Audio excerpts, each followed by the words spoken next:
get into it. Sold Not For Sale podcast. Coach Colin here. We got Joe Rogan, and when I saw this medical podcast, I was like, I'm going to learn some stuff, but it's not going to be that great of an episode. This Calley Means guy is a straight up patriot. Not only did he bring Trump and RFK together, but he is on his soapbox screaming to Americans that you have to look past who they tell you Trump is and really look at the man. I'm going to have him. He's talking about some very electric stuff about Trump, RFK, and he's talking about who is really going to make the decision. Are you going to trust Kamala to make the decision to take the poison out of the food that's running through America? Or are you going to trust Donald Trump to just make a brass decision and not care what anybody has to say about it? So we're going to hear that first. Then we're going to move on to RFK talking about a lot of this stuff and what he plans to do alongside Trump. Then you're going to hear Tulsi talk as well. And then we're going to end it with Elon Musk. We got the whole right-wing Avengers. We're just missing Tucker Carlson. That's all we're missing. I'll fill in for Tucker today. Let's get right into it, guys. I think a lot of us feel it. Like, I think you see it on the ground. Like, this Kennedy-Trump thing is powerful. Like, the media denigrates it, but like, Kennedy is explaining this. The media denigrates it, but I don't think people have any faith in the media anymore. And they're listening. Even the New York Times, which used to be the number one, I don't think people have faith in the media anymore. They're clamoring to this message. Like, watching RFK and Trump at a rally, it's the most electric political experience I've ever seen. Like, it was the loudest applause I've ever heard. There's something visceral when RFK starts talking about the CDC needing Dr. Jay Bhattacharya on there and the FDA, and the NIH, and starts naming those agencies and starts saying we're going to get to the bottom of why our food for our kids is poison and we're going to reverse childhood chronic disease by taking on this corruption. When they say that, it's electric. It's like a release. Yeah. It's like a release. So it's everything. Everyone's been listening to you, reading these books, trying to put the pieces together. I think RFK is more effectively putting the pieces together. And I think people ask, President Trump, he eats unhealthy. No, President Trump's, the foundation of his existence is taking on corruption. Like that is why he's on the political stage. That is why he's been the defining, for whatever you think of him, the defining political figure of our generation. Like, because he's tapped into this frustration of voters that something isn't quite right. Yeah. And that they're good people, and if we can get this corruption out of the way, that he's standing in the way of this corruption, and we can unleash the American people if we get this corruption out of the way. That thesis is correct. Like, what he has tapped into is the defining political trend of our lifetimes, this populist uprising that's happening throughout all the world. He has tapped into that in a very powerful way. He's talked for a long time about pharmaceutical corruption and these issues. He understands it innately. But RFK, really, I think better than anyone alive, is sharpening this issue. And he's arguing, as we're trying to argue, it's very simple. It's actually not that complicated. You just need to truly, as a first step, put Dr. Jay Bhattacharya at the CDC, right? Put someone who's not trying to get their next job at pharma, who's aligned with this fundamental agenda at the NIH, at the FDA, at the HHS. And then have people like Elon. Elon saying he wants to run government efficiency. He wants to look at how government's performing. HHS is the largest and the most expensive department in all of government. What if someone like Elon, so people like Bill Ackman who are joining this cause, what if they were given an executive order to analyze the HHS against the goal of promoting health and thriving and disease reversal for the American people? You have the smartest people in the world doing that. I mean, you'd have radical change. Like if you can learn what the pharma has known for the past 30 years, that co-opting our institutions of trust, everything else is downstream of that. There's nothing upstream in culture or trust of those agencies, because where do we go about that? Right. So they dictate everything. They dictate the nutrition guidelines. They dictate our agriculture incentives. They dictate our standard of care that's jamming a drug down 40% of teens' throats right now. If you can not co-opt them like pharma's doing, but get them back to unbiased science. The NIH right now, 95% of NIH grants, the spending, is on marginal pharmaceutical R&D. It's literally an outsourced R&D lab for pharma. Every person listening would expect that the NIH job is to do foundational research. That's literally what everyone's saying. It's not at all. If you just, with a swipe of a pen and leadership, just demand day one that the NIH goes back to population-wide fearless studies about why we're getting sick. That's what we need. We literally need the NIH only asking that question. Why are we getting sick? What variables are tied to chronic disease? Have you anticipated what kind of backlash and how this would be handled? Like, what kind of backlash would you get from these captured institutions if this did happen, if Trump and RFK get into office and they start implementing these policies and changing things and bringing new people at the helm? There's one candidate they're shooting at. Yeah. There's one candidate. Executive leadership is existential to this issue. I have a company, I'm meeting with members of both sides. This doesn't change without executive leadership. It's just a factual statement. I hate that health is political. It's not. It's bipartisan. It is political in the next 40 days. This will not change. If this issue resonates, and if we believe that what's happening to our soil and to our bodies and to our kids' health is really the most important issue, it doesn't change without strong moral clarity and executive leadership, even if the person says stupid and tweets weird stuff. Right, but even if they do get in office, this is my point, what happens? Like, have you thought about this? Like, the amount of money we're talking about these people losing. Every single member of Congress. Let me make this super clear. Okay. I want everyone to understand this. It's powerful, these interests, but we all know this. I think we can feel this too. They're not monolithic. It's a paper tiger. We can overcome this. It's because there's not focus and marshaling of the American people and light on these things. Every single member of Congress tells me, they said the only thing that beats money is grassroots focus, is Americans focusing on the issue. The most powerful issue in American politics actually aren't money issues, they're grassroots issues. Guns, abortion, those aren't money issues. Those are issues that people are focused on and vote on. So what Trump and RFK are starting to do is really tie the foundation of Trump's candidacy, in my opinion, which is really taking the corruption out of the swamp.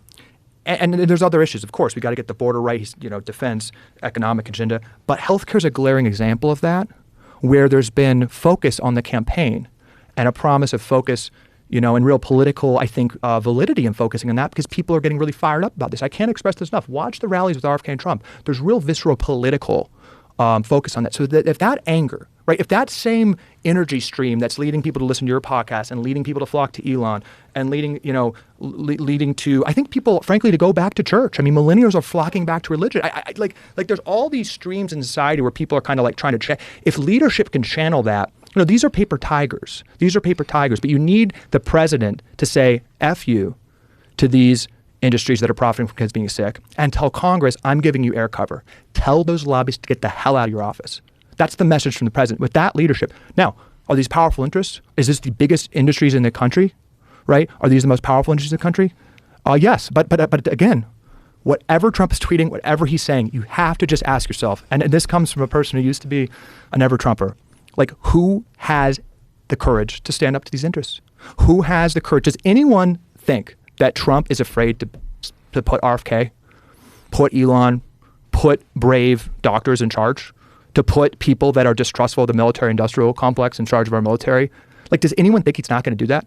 Does anyone think he's going to really stand their way and not take some blowback from these industries? He said this very clearly. The biggest mistake of his last presidency was not trusting his gut, was listening to the list of people, from the industry. Well, it's also, I would imagine, and if I talk to him, my number one question would be, what happens when you get in there? Like, what is that experience like? And because no one really knows until you're in office. They don't tell you how it's going to go down if you don't make it. They don't reveal all that. Like, so what is that experience like? And how can you prepare for it without actually being elected president? So from my opinion, from my small vantage points, what happens is you get bombarded with complexity, right?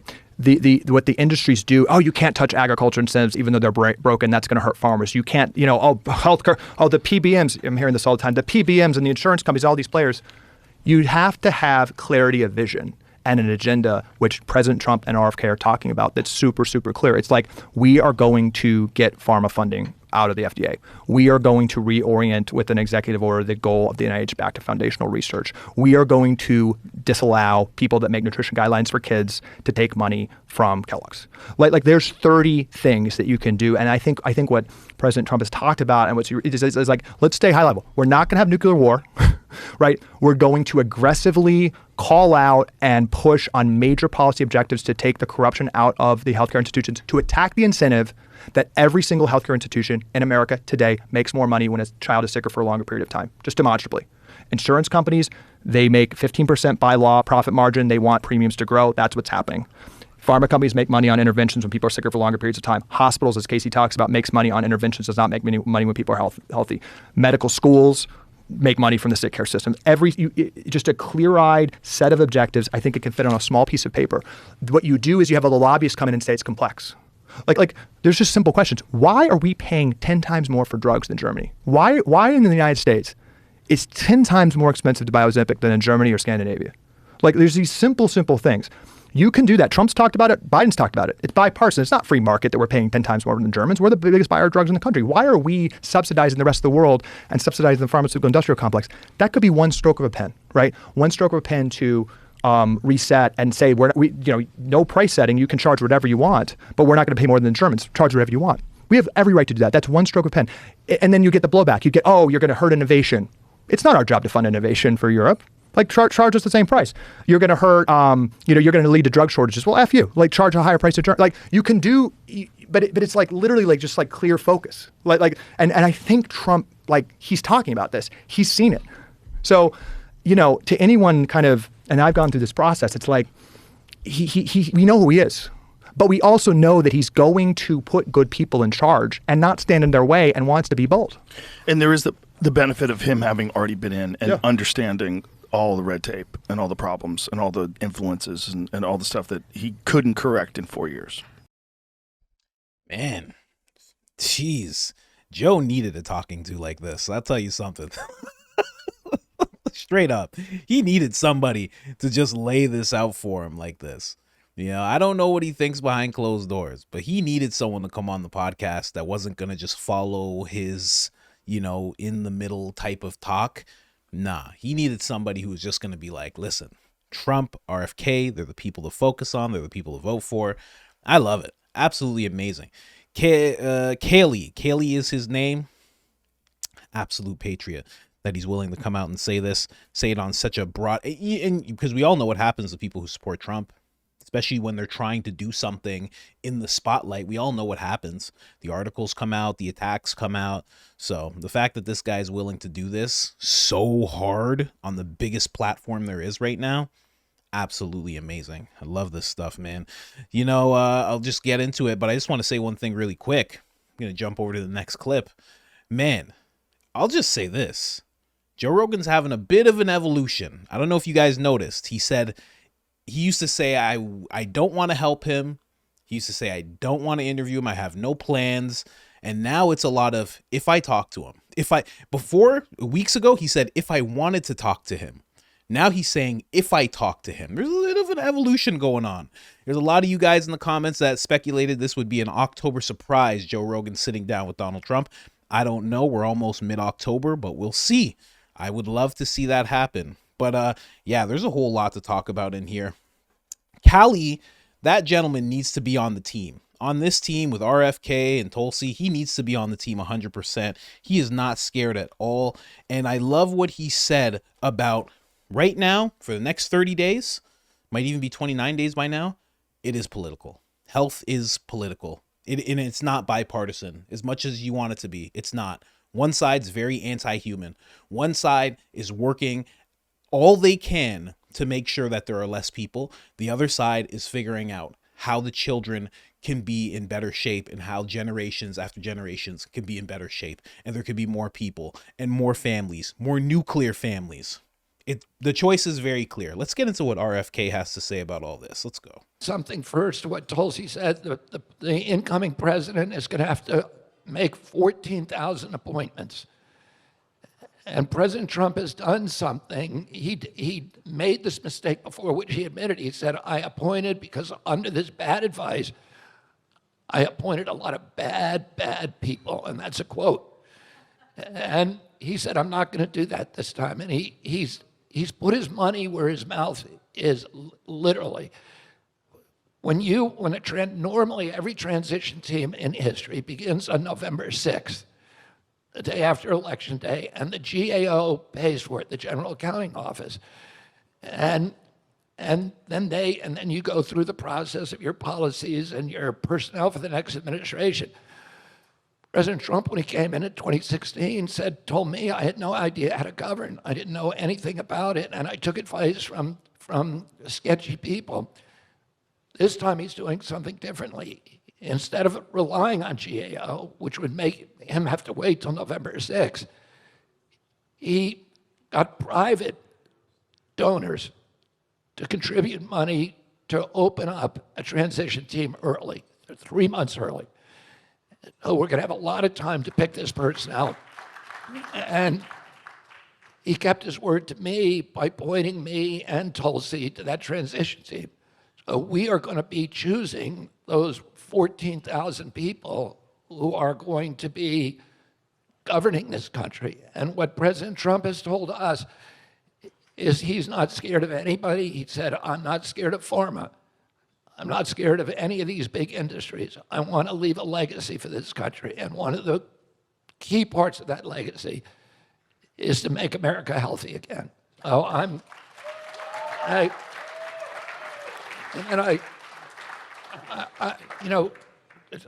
Russell began this question by talking about the rise of nationalism around the country, around the world. And nationalism, which often gets a bad name, and populism gets a bad name, but those are natural reactions to globalization. And globalization is a project of the Five Eyes, the intelligence agencies, the World Economic Forum, the large corporations who want to commoditize our landscapes, our trade, our children, our health, and to do that globally, to have global centralized control over the globe. And nationalism is a reaction against that. It's for people who say, no, we don't want top-down control. We want democracy. We want bottom-up. And that's the way that we're going to restore democracy. And the Democratic Party has now become the party of centralized control. It no longer trusts democracy. It no longer trusts the demos. It doesn't trust elections. It abandoned elections this time around. It rigged the Democratic primary so that only President Biden could win. And then when it became dissatisfied with his leadership, some unseen, unknown individuals imposed a palace coup against President Biden and then appointed their own person, somebody who's never won an election, a national election. And suddenly that person, Kamala Harris, is now the flag bearer, the torchbearer for the party. It's because they don't trust the public, and that's why you need censorship. You have to control what the public thinks by controlling the information they have access to. If you look at all the new evolution of what the Democratic Party has become, it's become the party of centralized control. And that, again, is a project, of a long-term project of the intelligence establishment, the intelligence apparatus. We've been asked to change, for example, health policy.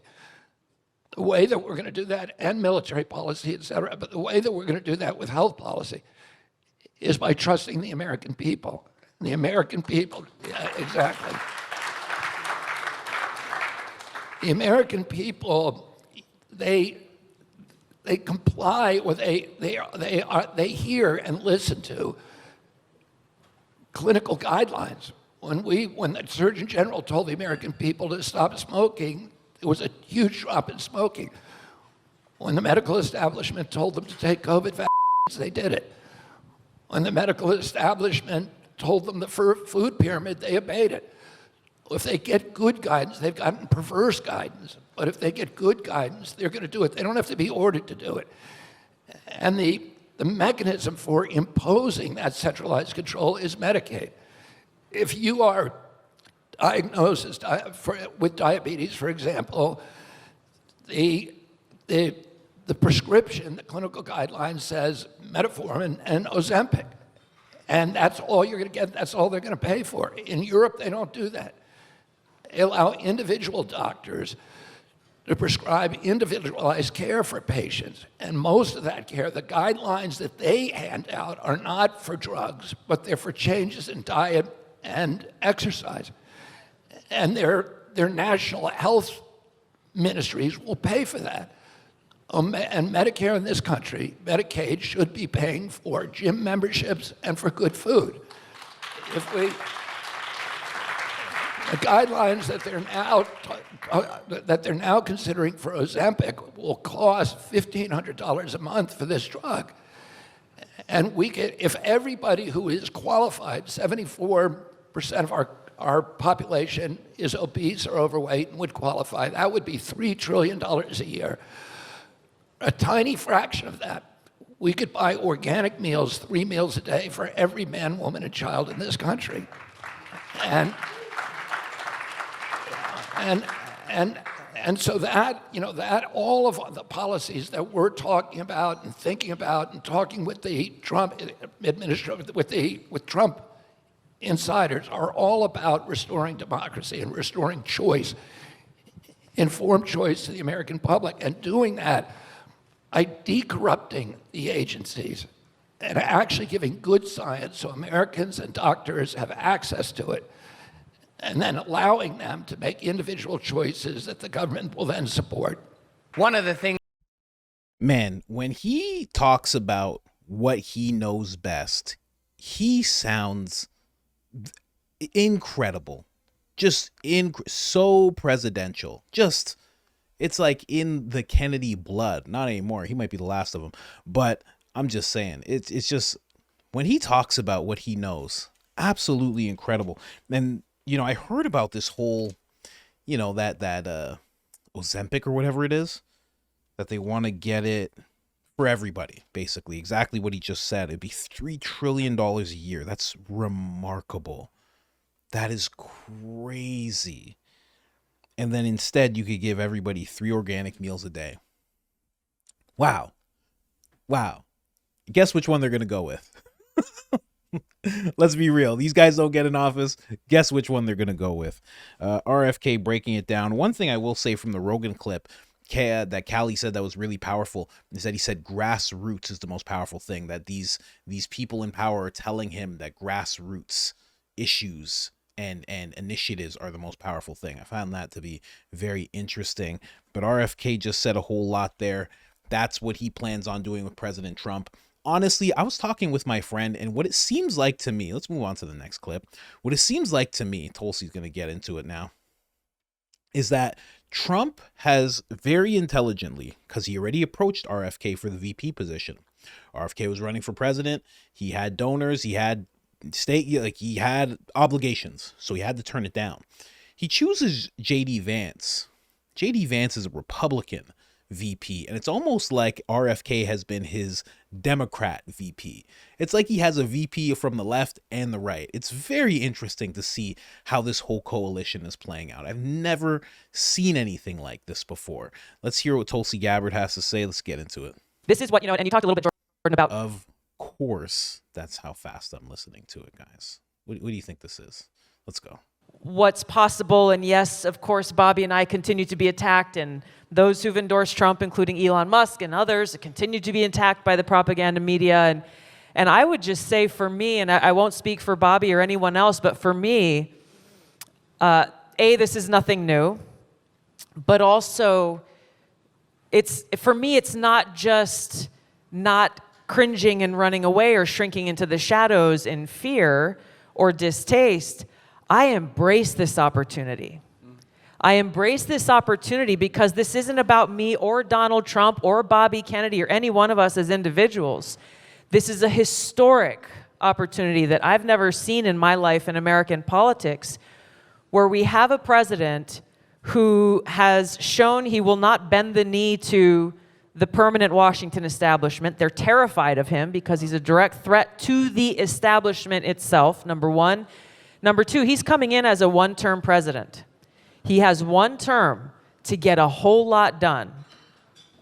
Hopefully, and it looks like if he's elected, he will likely have a majority in the Senate, which means he'll actually be able to get real legislation through Congress to do the things that we are talking about doing, and we will be able to help build that team to make it happen.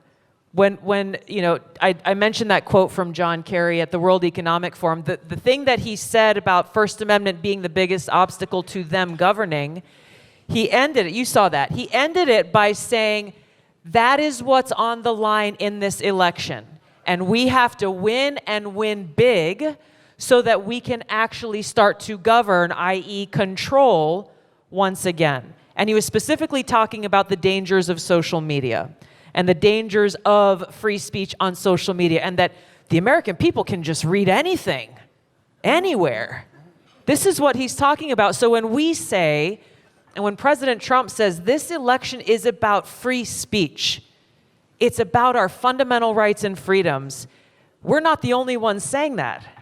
John Kerry and the Democrat elite are saying this election is about free speech, and it's an obstacle to them and their power and their ability to control us. So once again, for those who may be undecided, don't take our word for it. Listen to John Kerry and what they will do if they win and win big. Yeah, I was amazed.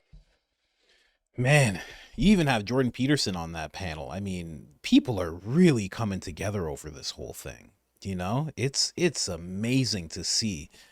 Oh, man. But Tulsi, RFK, like, listen to what they're saying. RFK brings up the fact that Trump is not, he said himself, he's not afraid of pharma. Tulsi saying how he's not afraid of Washington, you know. And what I was thinking of as this clip was playing, I'm going to jump over to the Elon clip right now, but imagine you had two lawyers, and you had one lawyer who is brash and not afraid of anything, not afraid of anyone, willing to just speak for you, speak loud, won't allow himself to be interrupted, will play towards the jury, will play to the audience in the background, can make the judge laugh, and is just there for you. Or you had a lawyer who was controlled by the judge, who was trying to, every time a juror, if they're talking to a black juror, they have a black accent. If they're talking to a white juror, they have a white accent. If they're talking to an Asian juror, they have an Asian accent all of a sudden. They're all these different things, all these different people. They're trying to please the bailiff. They're talking about how I was a judge once and I was a bailiff once and I came from a middle-class family. Anybody in a middle-class family? Like, which lawyer would you choose to represent you? That's literally what's going on with the country right now, I have to say. Let's get into Elon Musk. He's talking about his his thoughts on what he can do alongside Trump and his role in the Trump administration. Let's get into it. Oh, and Tucker is there. There he is. Instead, politically motivated liars are in charge of the future. It seems a little sketchy. Last question, you really kind of pulled out a lot of stops to help Trump. You were on stage yesterday.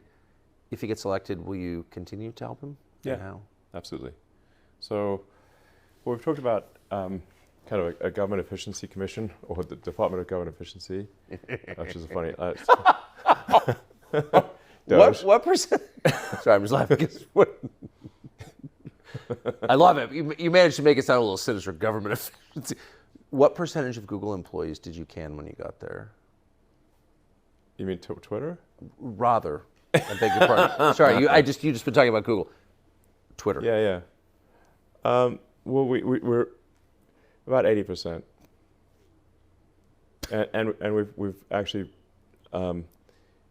improved the features and functionality of the site more in the past year and a half than the last, 8 years, with 20% of the staff. So I just want to throw that out for context. So you've talked to Trump about some kind of commission? Which he's mentioned publicly several times, and he's very supportive of having some kind of, government efficiency commission. Can call it Department of Government Efficiency, Doge. I kind of like Doge. It's more fun. We just take a look at all the federal agencies and say, do we really need whatever it is, 428 federal agencies? Like, if there's so many that people have never even heard of, and that have overlapping areas of responsibility, we should, there are more federal agencies than there are years since the establishment of the United States, which means that we've created more than one federal agency per year on average. That seems a lot. That's a lot. That's a lot. So we should have, that seems crazy. I think we should be able to get away with 99 agencies. I don't know. That seems like a lot of agencies. It's a lot. Yeah. 2 per state. That's a lot. Yeah, exactly. We should have fewer agencies, and they certainly shouldn't have overlapping responsibilities. And then we need some kind of, we just need a review of regulations to say which ones are sensible and which ones are not. Because if you've got regulators every year, they're going to add more regulations. It's just automatic. Like they just output regulations, and there's more laws and regulations every year until basically everything's legal, so we can't get anything done. So we need some kind of garbage collection for regulations that don't make sense. I think I'm saying very obvious things. You are saying obvious things. Yeah. So which will be very unpopular things. Yeah. I'll probably need, if this happens, quite a significant security team. So that, because someone might literally go postal on me from the post office. But in the meantime, you've got America PAC. Yeah. That is encouraging voting for the next month. Am I summarizing correctly? Yeah. I mean, I formed America PAC really to support core values that I believe in, which are, I think, again, very obvious centrist positions, which is like in America, I think we want safe cities, secure borders, sensible spending. Tell me where I'm going far right here. We want to have the right to self-protection. We should respect the Constitution and not try to break the Constitution. It's there for a reason. We should stop lawfare.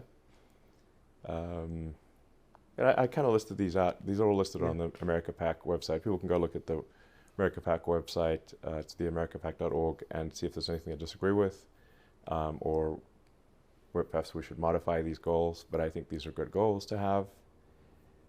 They were certainly part of the and right to free speech. Yes. First Amendment. If we don't have free speech, we don't have democracy because people cannot make an informed vote. So those are my controversial views. and look, I don't think either party. I don't think the Republicans are perfect. I don't think, obviously, right now I'm more Republican than Democrat, but it's not like I think the Republican Party is perfect or is without issues. But we've got a choice between two candidates, and I think on balance, it's a no-brainer to vote for Trump. And if we don't vote for Trump, I think we're at serious risk of losing our democracy and becoming a one-party state where there isn't an election anymore. There's only a Democratic primary like there is in California. Man, wild. Absolutely wild. That many agencies, 400 and something, he said. And he's like, I think we can get away with 99. That's just cutting the fat. He didn't even say which ones. He's like, I don't know. They're all useless. Let's just keep 99 of them. See what's left. Just see what's left. Just whatever. What's at the top of the stack? Just okay. Throw away those ones. Keep these ones and let's see how it goes. But honestly, I know a lot of people will hear what he's saying and take it as kind of frivolous. But him cutting the staff at X so dramatically and still running it and making it better than ever in this beacon of free speech with its flaws, definite flaws, that does translate to what he could do for government. Because a lot of people sat back and they said, so what if Donald Trump has run businesses for his whole life? That doesn't mean he can run a country. And then he did an excellent job. So to think, don't think that what he did at X doesn't translate to a country. He definitely can make it translate, yeah, just very interesting stuff. I mean, at the end of this, I'll just say, it's Trump's vision. It's RFK. RFK makes parts of his vision like more polished, especially the healthcare part, especially when you get into the RFK touches on the health, but also the deep state part, the swamp.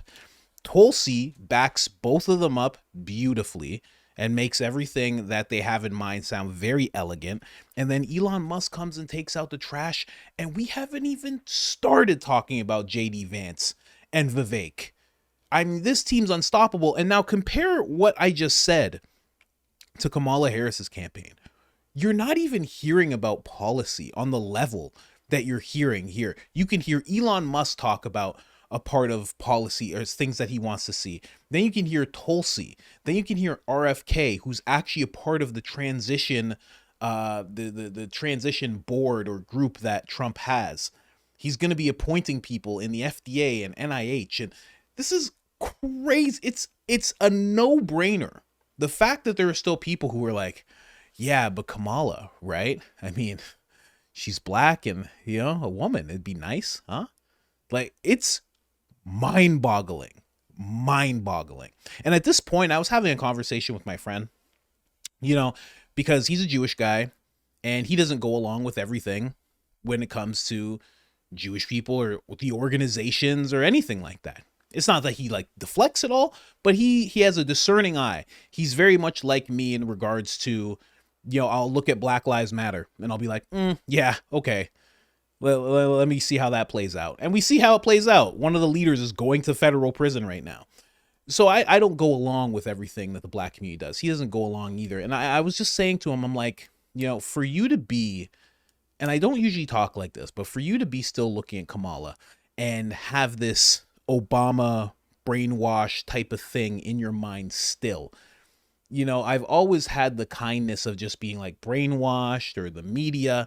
At this point, when there's so much you can hear from Trump's side, there's so much on policy, just pick a thing and you can find someone from his team talking about it. And pick a thing and you won't hear anything on Kamala's side talking about it, except for abortion. At this point, it's ignorant. At this point, it's just ignorant. You're not looking into things. You don't care to look into things. You just want to say, he's a criminal. Oh, he's a criminal. It's ridiculous. But watch in the next few years, there's going to be a black guy who's going to be a convicted felon, but he's going to have this amazing story. And all those same people are going to be like, oh, the other black person. But when it's Donald Trump, it's like, oh, he's a convicted felon. Oh, it's ridiculous. At this point, it's ignorant. Anyways, guys, I just wanted to show you all that, man. The Avengers doing their thing. I love it. Absolutely love it. And again, this is some stuff that Joe Rogan needed to hear. I'm glad this guy was on his pod. I bet you the same way I didn't expect it, I bet you Joe Rogan didn't expect this guy to go so hard for Trump, because when he was on Tucker and Joe Rogan saw that episode, he didn't go so hard for Trump. And he's been on other podcasts, actually a friend of mine's podcast as well, and he did not go that hard. But on Joe Rogan's podcast, he did. And I'm so glad that he did. Anyways, guys, like, subscribe, turn on the notifications. And I'll ask one thing before I go. Trump only has 4 years to do all of this. This is for the real viewers because you listen to the end. He only has 4 years, right? He may not get everything he wants to get done in the 4 years. Who would you like to see take the baton onward? Who is it that you would like to see as president after Donald Trump? All right, I'm out.